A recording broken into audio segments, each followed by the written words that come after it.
Hello everybody, Ben Rogers here, the Raptors Digest.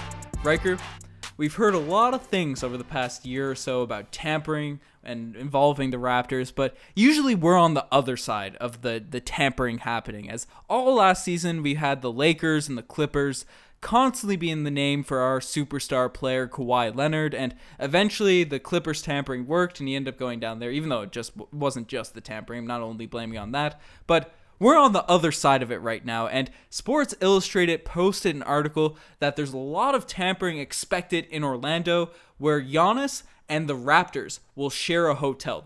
I'll put the graphic on the screen right there. That's the title of the article. Ryker, what are your thoughts on the Raptors potentially being linked to tampering with Giannis? Are you happy about it? Are you excited? What are your sort of takeaways from this headline? Isn't it so beautiful, Ben? Isn't it so beautiful that the Raptors, of all the teams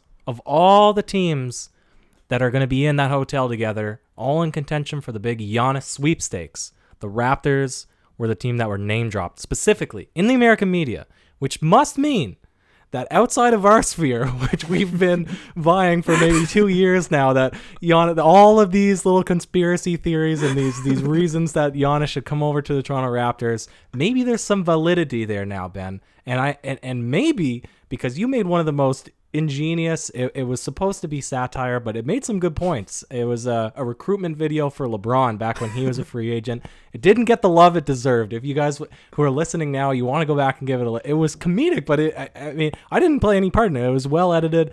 You did a great job of it. We might not even need to do one of those for Giannis. They have their, they have the runway rolled out for them at this Orlando place, Ben, but I think it's great news. I don't know about you. What are your thoughts on it?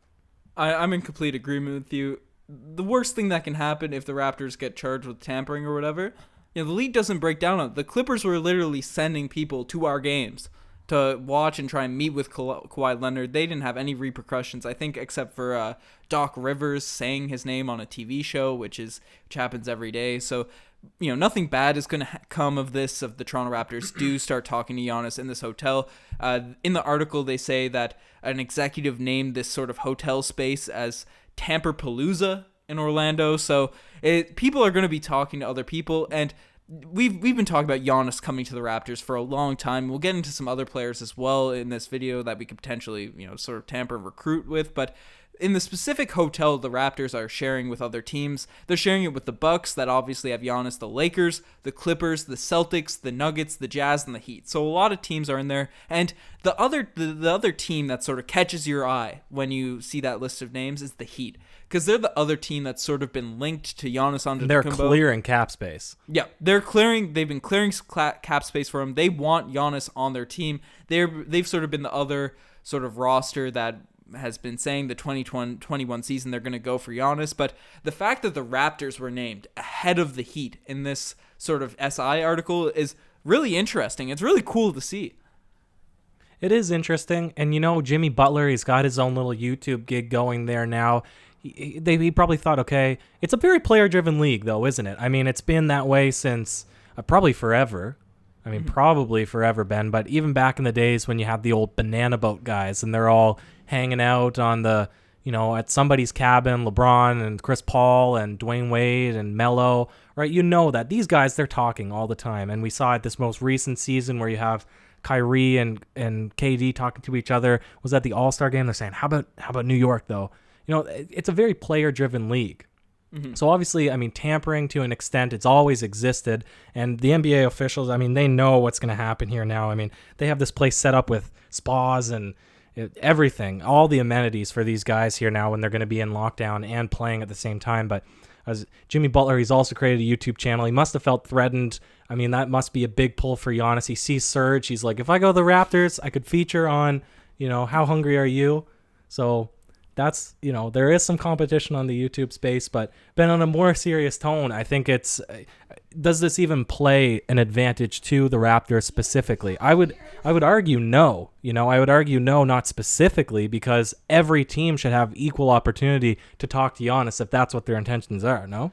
Yeah, I agree. There is sort of every team will get their playing field, and obviously the Miami Heat are going to try to recruit as well as the Raptors and probably the Lakers too. That's the main reason they signed Kostas Antetokounmpo, but the Toronto Raptors will have Masai Ujiri there, Nick Nurse, the whole sort of team, and we've been talking about how the Toronto Raptors sort of environment just suits Giannis Antetokounmpo, and I feel like the more the players are around him, the more he'll sort of see that. And obviously it's going to be a tough sell for him to leave the Bucks, and we've made video upon video about that, so definitely check that out if you want to go into the Giannis analysis in terms of why we are a perfect fit for him if he were to leave the Bucks. But Masai Ujiri is going to be there, Nick Nurse, the whole team. I think the recruiting power suits the Toronto Raptors because the team that best fits he'll sort of gravitate to, and the Raptors are there. And Riker, the Raptors are sort of their impression across the league, that's the word to put it, has sort of escalated over the past while, and I feel like that will grow even more. We saw JJ Redick come out and say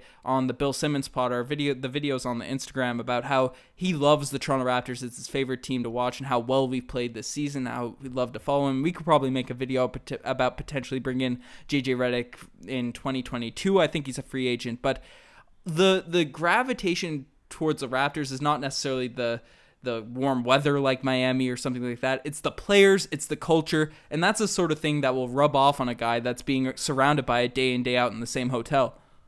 Yeah, and definitely. And we can iterate too on what those points were. I'm not sure how many people will be recurring that watch this video also watched our past videos, but there is a lot of points. The comeuppance of Giannis and the role that Masai Ujiri played there, sort of shared heritage, the Greek population in Toronto, the coaching fit, playing for a contender.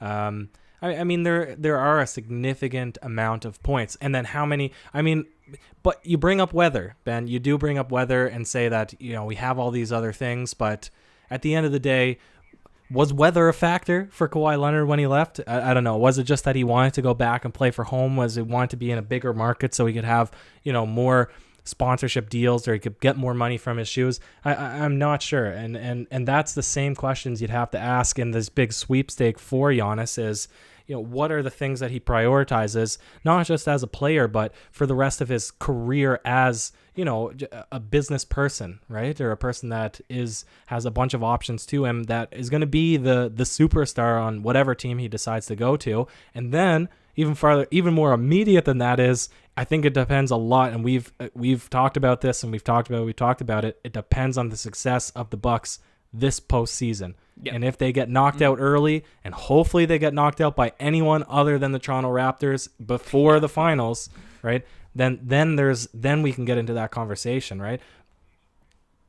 Yeah, no, I completely agree with you. That's the biggest factor. Like, we can do all this talk on tampering and all this sort of stuff, and the big factor is if the Bucks are gonna win the championship there this year, if they go to the finals, it's gonna be tough for him not to sign that supermax extension. Now, another factor that we didn't bring up in this video that could be brought up, I think we brought it up in our most recent Giannis video, is that the NBA cap, even with the NBA returning, and if it doesn't return, then this is an even huger point, because we don't know what crazy circumstances could come up about the NBA returning, but we're acting as if it's returning right now. But league revenue without fans is going to go down, so there's a chance that the players, the CBA, will be renegotiated following this season, and the amount of money that these players can make in the immediate future might be a lot lower than we'd usually expect. So maybe Giannis only signs a 1 or 2 year deal, and that gives us more of a window, maybe pushes it past 2021. Those are all sort of hypotheticals and that we can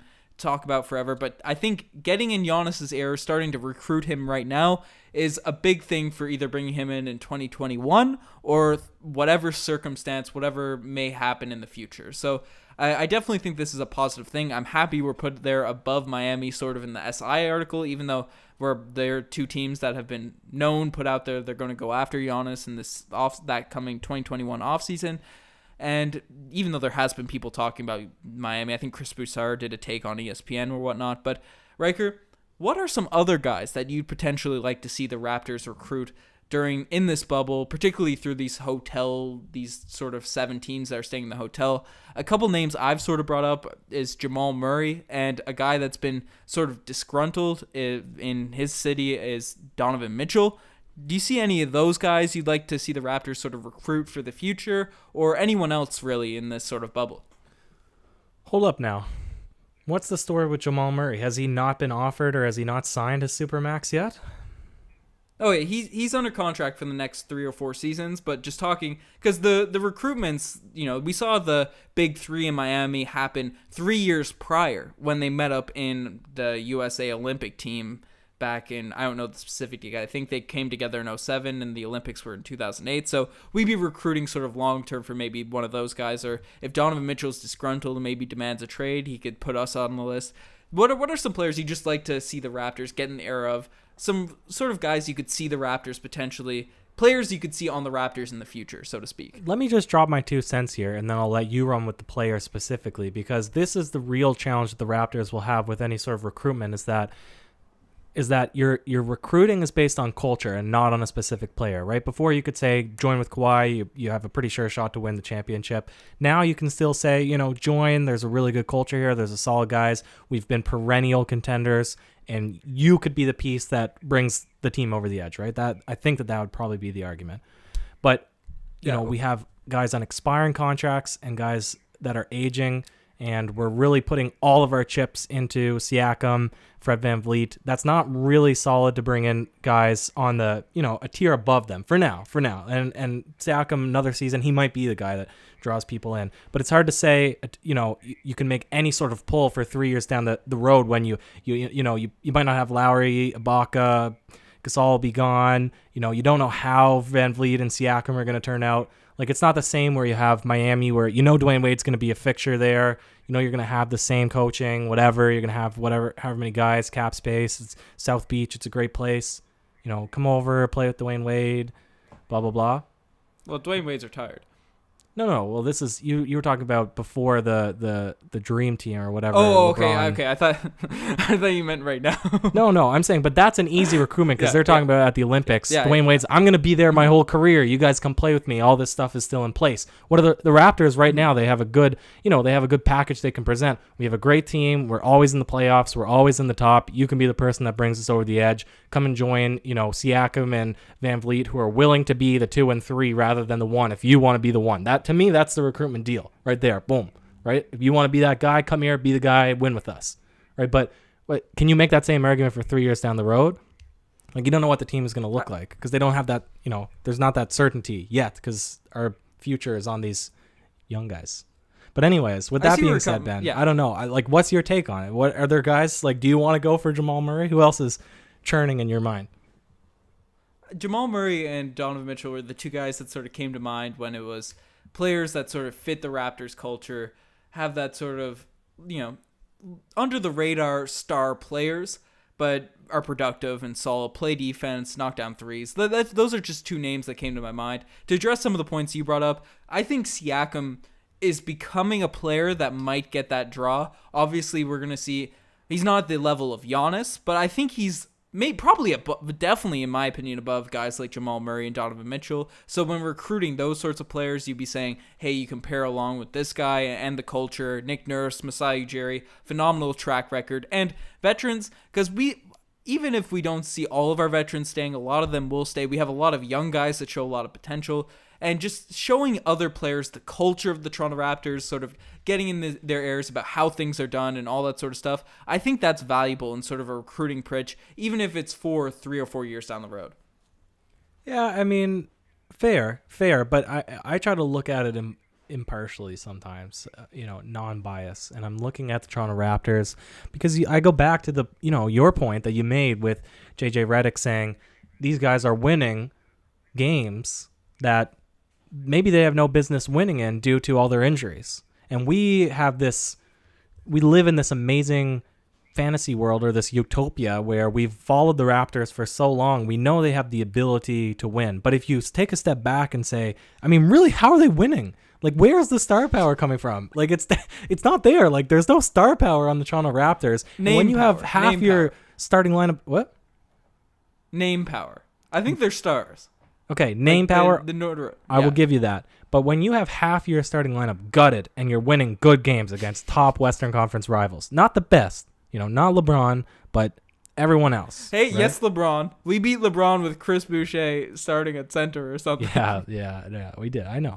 Okay, but you get my point. We're winning games that if you take a step back, you could say I mean, really, how on earth are they winning these games? Right? How are they doing that? And I think in a year or two, when Lowry is not the anchor of the team and Ibaka is not productive and you have all of your guys coming up and we don't know who the heck is going to be signed from where, I mean, do they have the ability to continue to be that team, to be the team with no name power that just keeps just plowing through all the opponents? I don't know. I don't know. And can you recruit people on that? Like, hey, we have a great coach and GM. Like, come play for. Like, do people care? Like, I don't know. I'm not an NBA player, Ben. I mean, it sounds great, but like, are we naive to think that people want to just come because like the team is cool?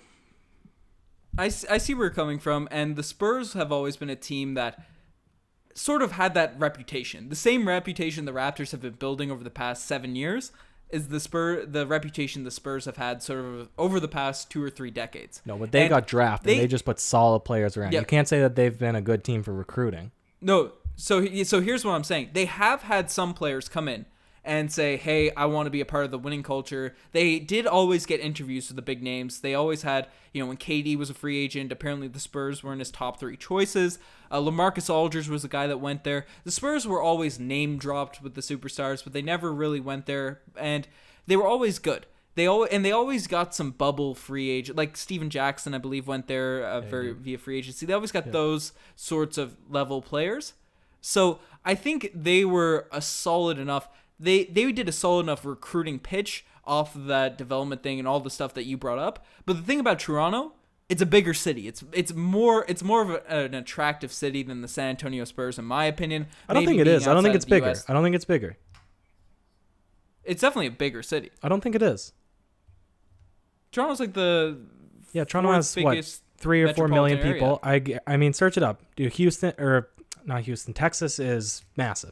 Texas probably has the population of Canada. Texas, the state. Yeah, and you're talking about the 4 or 5 biggest states: San Antonio, Houston, Dallas. Oh God, whatever. I mean, I'm not well versed in American geography here, but I get your point. I get your point. It could be a more appealing market as well. Mm-hmm. It could be. And especially with what happened with Kawhi last year, how the country sort of centered around him and all that sort of stuff. Oh yeah, I think you'd have to blast. You'd have to blast the parade at the beginning of and end of every recruitment video. Like, this could be you. Put your face here. Put your face here. Imagine this parade. You will not get this anywhere else. So I think there's a lot of like attractiveness. The Spurs are an archetype that shows that style of organization can attract players. But that paired with a more attractive market, and the debate between the U.S. and Canada can always be up there. But I think Toronto is a city people always talk about, especially over the past, since we've been good, people have been saying how Toronto is an amazing city. And Charles Barkley said it's his favorite. JJ Redick's come out and said he loves Toronto, all that sort of stuff. And I think that reputation is sort of much more, definitely more positive than San Antonio. So I think that could be more attractive for guys. But well, let me hit you with the final question then. Mm-hmm. The final question of the podcast. So you're likening us to San Antonio, who we know has built a reputation on solid coaching, really deep draft picks that they've developed into Hall of Famers, right? And good supporting roles and good system. Just a good playthrough system. I mean, there is a lot of parallels to what the Raptors have done, right? Their draft picks, deep draft picks, their development staff, a coach that's innovative, plays a good system, good GM, right? There's a lot of likeness. I definitely agree. But now what we're saying is the future for the Toronto Raptors, they've done it. Now they're going to be a franchise that brings in names that are already developed, or, and I'm not going to say rebuild because, there's still a couple of years, I would hope, at least, when I say a couple, at least 2. Or is it on that path that they would just start again with draft picks and development? Like, are the Raptors, have they existed long enough to say that we can become a team now that can start bringing in guys? Or do we have to go back to step 1? I think it's a mixture of both. I think it's both. And we saw that this year, right? We've obviously we didn't get any big names because we were waiting on Kawhi this season, but we got players to come into the team which are solid. Rondé, these sort of guys to pair along with our rotation pieces. Like Siakam, Fred VanVleet, Lowry, all these sorts of players that we develop, and then we can sort of piece everything together as it comes. So I think it's going to be a mixture of both going forward, and bringing in a guy that could really bring us over the top. Because I brought up the names of Murray and Donovan Mitchell, but it's tough to really throw out names of who to talk about, and I like sort of where this discussion went, over this podcast. But I feel like bringing in a superstar is really the most positive thing for the Raptors, because I think we can develop guys like Donovan Mitchell and Jamal Murray from the draft. I agree. The issue is that's right now is where the San Antonio argument stops, this exact season, because they've never had to rebuild. Right, for 20 years they've had David Robinson, Tim Duncan, and then that whole saga. They've rode that to the horizon. Now they're on the way down. Right, so now can they bring in guys, or do they have to restart? And so so they're out of the conversation now. So we're in our own we're in new waters here. What you would like us to be, what you're describing, is the Boston Celtics. They bring in guys, they develop some, but they have that pull as a market that they can bring in big free agents. Yeah. It's literally the Boston Celtics. And so I just wonder, do the Raptors have the ability? Do they have the ability to do that? And I think if they brought in one guy and showed them that they could, I agree with you 100%. They could, on a scale, they can develop guys and have, but I don't know if we have the pull. I don't know. In 2 years, I have no idea. It's a really fun argument, though. I love this podcast.